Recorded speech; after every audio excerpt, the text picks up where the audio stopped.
एक समय की बात है। एक छोटे से गांव में एक परिवार रहता था जिसमें 4 सदस्य थे। माँ, पिता, बेटी और बेटा। परिवार देखने में एकदम खुशहाल लगता था, लेकिन अंदर ही अंदर उनके बीच तनाव और कलह का माहौल बना रहता था। पिता बहुत मेहनती थे और दिन रात काम में लगे रहते थे।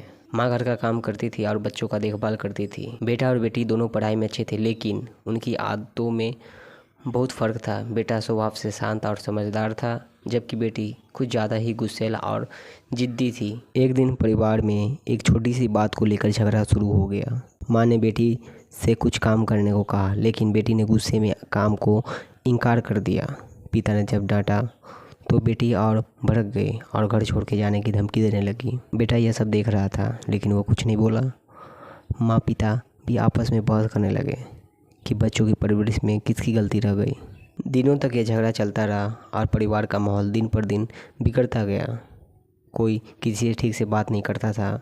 घर के अंदर सन्नाटा और खींचतान बनी रहती थी। एक दिन बेटा अपने कमरे से बाहर आया और बोला, क्या हम सब एक बार बैठकर शांति से बात कर सकते हैं? सब उसे हैरानी से देखने लगे।